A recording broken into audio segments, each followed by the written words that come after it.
Commissioned the United States Marine Second Lieutenant upon completion of the United States Marine Corps Officer Candidate School in the year 1967.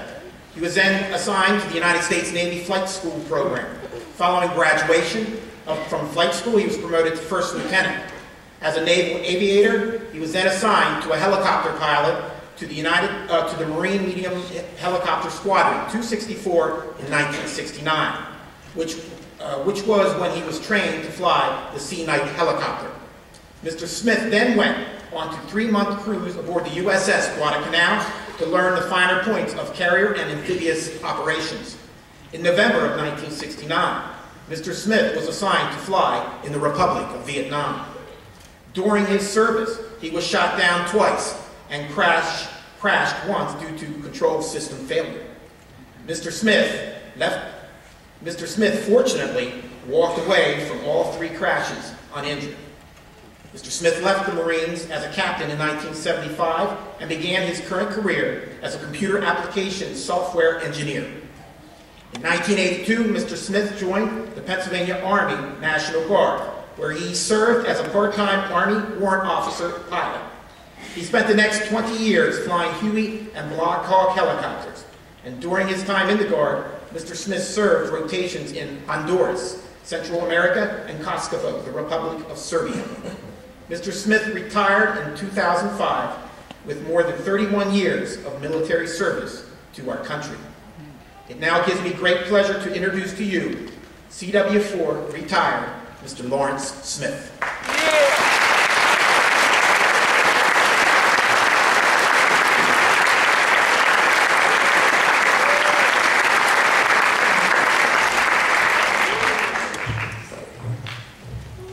Thank you, Mr. Lowe.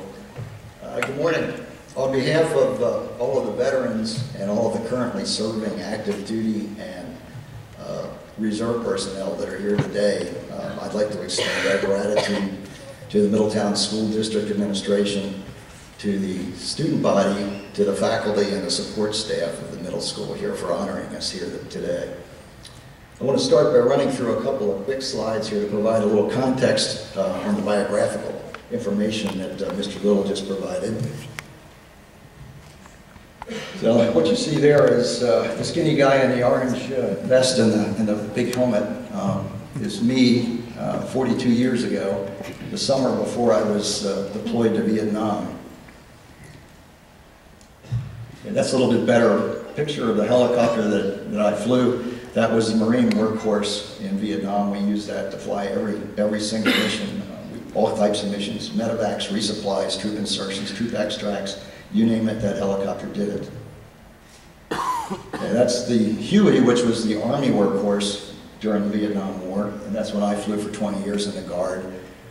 The Hueys are now out of the inventory, having been replaced by the Black Hawk, and the Marines are still flying H-46s today. Okay, what you see, the skinny guy with the gray hair and the glasses is the same guy that you saw in the orange vest and the big white helmet in the first slide, only he's 36 years older in that picture. And that's a little bit better view of what the UH-60 looks like from the side. Okay, that's a bumper sticker that you might have seen on somebody's bumper. If you can read this, thank a teacher. If you're reading it in English, thank a veteran. That's a reference to our World War II veterans who defeated the German and Japanese attempts at world domination during the Second World War. It also refers to all of the veterans who served from the Korean War right on through the end of the Cold War with the fall of the Berlin Wall about 40 years later. And the fact that because all of those men and women were in uniform at that time, the Russians decided it probably didn't make good sense to try to attack the United States. So today we're still speaking English rather than German or Japanese or Russian. Okay, so what exactly is a veteran? My daughter Megan, when she was about 6 or 7 years old, I heard her one day telling some of her friends that her father was a veterinarian. And I didn't say anything about it at the time, but after friends went home, I took her aside and I said, Megan, why are you telling your friends that I'm a veterinarian? She said, well, Dad, you were in Marines in Vietnam, weren't you? And I said, yeah, well, yes, I was, as a matter of fact, but the word is veteran, not veterinarian. So Now here's a definition of veteran that I like. A veteran is someone who at one time in his life wrote a blank check made payable to the United States of America for an amount up to and including his life. And if you students have been paying attention in language arts, you'll know that that's a metaphor. But what that alludes to or implies is that not all veterans are combat veterans, but anyone who puts on the uniform of any of our armed services, the Army, the Navy, the Marines, the Coast Guard, the Air Force, needs to be ready for combat, and if necessary, to die in the service of our country, as so many men and women have during our nation's long 235-year history. In my own family's history, my father's father, my grandfather, wore a Navy uniform during World War I, and he was one of the Navy's first pilots flying biplanes that were little more than made out of wood and fabric and wire up and down the eastern seaboard looking for German submarines that were sinking or merchant shipping off of the coast of the United States. That was supposed to be the war to end all wars. As we all know, it wasn't.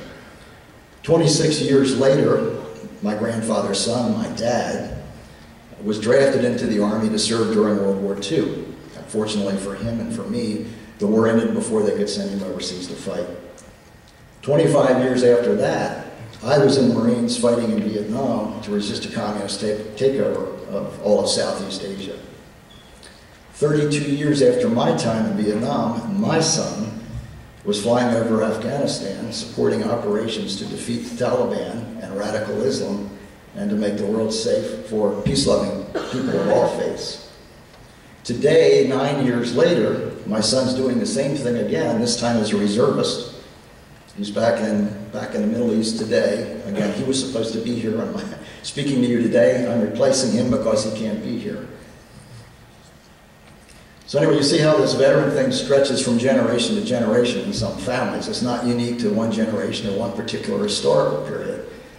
Our nation seems to have armed conflicts that need to be fought every 25 or 30 years or so. With every armed conflict, there's a price to be paid in blood. And that's why we honor our veterans, all of those who volunteered to put their lives on the line by putting on a uniform, all those who did put their lives on the line by serving in combat, and those who actually paid with their lives so that the rest of us, you and I, can go on living our lives in whatever fashion we have chosen. In the case of those of us who served in Vietnam as helicopter pilots and crew, I think there were probably very few of us who didn't know somebody who didn't make it home alive. You can read a bit about my own Vietnam service in your program, and basically that's what Mr. Little told you. As you'll read there, I got shot down twice and crashed once, and I walked away all 3 times without a scratch. So that's I'm going to walk around the podium a little bit here. I'm going to point to something on the screen.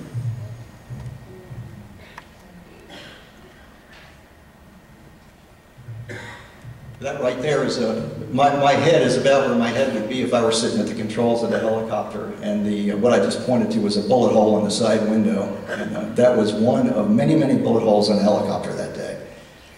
But as I said, we walked away from it. The guy who pulled me and my crew and a couple of casualties we were trying to pick up when we got shot down on top of the hill that day, out of a very tight situation. And actually he got shot up very badly himself getting us out of there. Told me about a year ago that he thinks I'm probably the luckiest guy he knows, and I guess I probably am. And I guess, you know, with my history, the fact that I'm here speaking to you today is probably something of a minor miracle. So looking back, I was definitely one of the lucky ones. I got to come home and have a life and a family, and there are others that I know who weren't quite so lucky. And what you see there is a list of friends of mine who were killed. They're pilots, helicopter pilots, who were killed in combat in the 9 months that I was there in Vietnam. I'm going to tell you a little bit about each one of them and how they died. Okay, First Lieutenant Don Sanders was shot down into a rice paddy. His helicopter landed on a paddy dike. The dike was full of water. The helicopter rolled off the dike, and Don was pinned in the wreckage, unfortunately drowned in the water in that rice paddy before they could get to him and get him out of the seat. First Lieutenant Marty Benson, again, flying a helicopter into a landing zone. One of the enemy popped up out of a bush, about as far from me as I am to the first row of people in the seats here today. Emptied a clip of assault rifle ammunition into the front of the helicopter, and unfortunately for Marty, a couple of those rounds went below the armor plate that we all wore, the breastplate that we wore. Marty was wounded. The other pilot was able to get the helicopter back in the air, took him to a field hospital. They got him stabilized and medevaced him to a hospital ship offshore. And unfortunately, he developed a raging infection from the wounds and ultimately died. First Lieutenant Al DeCrane and First Lieutenant Jody Samsel got called out on a night emergency mission to fly blood plasma from a field hospital, or from one of our hospitals on shore, out to the hospital ship that was offshore, and ran into some very bad weather in the dark, got disoriented in the clouds. For some reason, they turned left when they should have turned right and flew into the side of a mountain. Okay, the next three, First Lieutenant Ted Zakaransky, Toby Gritz, Demi Grace, were 3 of 4 pilots in a flight of 2 Cobra gunships that were flying a little bit close together, and the lead helicopter turned the wrong way and the 2 collided, and the 4 of them lost their lives in that wreck. Major Robert Fitzgerald, again landing an H-46 in a booby-trapped landing zone. Probably the booby traps were wires that were strung between the tops of trees across the landing zone that couldn't be seen, and explosive charges in the tops of the trees, which the helicopter set off when they hit the wires. Thing was burning when it hit the ground, and again crashed, and Major Fitzgerald was trapped in the wreckage. They couldn't get him out. First Lieutenant Jim Gillies shot down on a night medevac, another one that crashed and burned, and Jim was trapped in the wreckage. First Lieutenant Joe Devlin. Joe was flying low level, was hit in the neck by a lucky shot, and unfortunately bled to death in the cockpit before the rest of the crew could get him out of the seat and administer first aid. I don't think they'd have saved him anyway. And then First Lieutenant Bob Bradshaw, who's the only non-helicopter pilot here, was a backseater, radar intercept officer in F-4s, and he and his pilot took off for some kind of a mission out over the South China Sea, and just were never heard from again. Nobody ever seemed to know what happened to that aircraft. It just didn't come back. But all of these names are guys whose blank checks payable to the United States of America were cashed for the full amount. Each one was a friend, each was special in his own way, and each died doing what he loved for a cause in the country that he believed in. I don't mind telling you that I've cried real tears over every one of the names on that list. These are only 11 of 58,000 names on the Vietnam Memorial down in Washington, D.C. on the mall. I'm not telling you these things to horrify you or scare you, but really to emphasize the potential cost of military service and the cost and the sacrifices of war. The dress uniforms that our military wear on special occasions are very attractive and pretty to see. Wars are not pretty. Wars are bloody, nasty, miserable, chaotic affairs, and that's why a lot of us don't like to talk about them very much. Nobody likes wars, but somebody has to fight them when they have to be fought, and somebody has to be willing and ready and able and know how to do it. My prayer for each of you students is that none of you ever have to find out about war. You don't have to get any closer to war than what you read about them in your history books. However, looking at our nation's history and my own family's history, where somebody was in the military fighting a war somewhere every 25 or 30 years, I'm guessing that the odds are pretty good that at least some of you will probably have to find out about war firsthand. Having said all this, please know that I wouldn't trade my military experience for any amount of money. I mean, they were truly priceless to me. I'm very proud to have had the honor and the privilege of serving this country in 2 of its armed services for the better part of my adult life. All of us who were in Vietnam as helicopter pilots and crew went because we loved to fly, and because Marines and soldiers on the ground needed support. They needed food, they needed ammunition, they needed water, they needed medical evacuation of casualties, and sometimes they need to be rescued and pulled out of some pretty tight situations. We had a saying among Marine helicopter pilots in Vietnam that the best medal is a live man's smile. And I guess I should have made a slide out of that one too, but the best medal is a live man's smile. And that's the reason we all did what we did. No one was interested in being heroes, no one wanted to win medals, but we definitely wanted to keep as many of our folks on the ground alive as we could, and that's what we did. I'm pretty sure all of us who flew helicopters in Vietnam would do it all over again if we could. I know I would.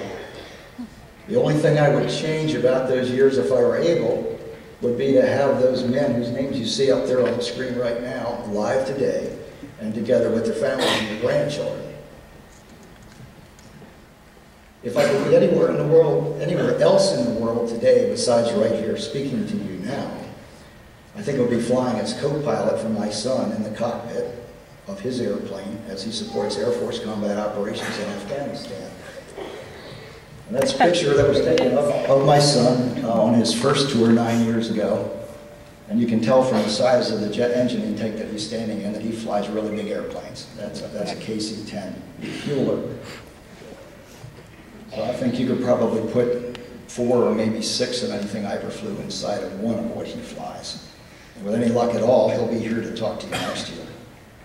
So the big question today is, why am I telling you all of this?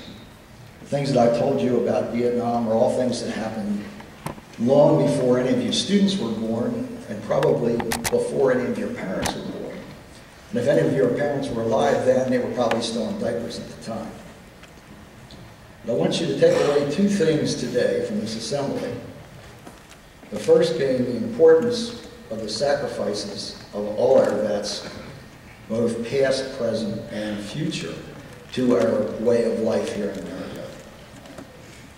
The second thing I want you to take away is the fact that the history that you're studying here in school is not just an abstract collection of names and dates and places and things like that. It's the story of real live human beings living their lives, living and dying, and having an impact on the generations that follow them.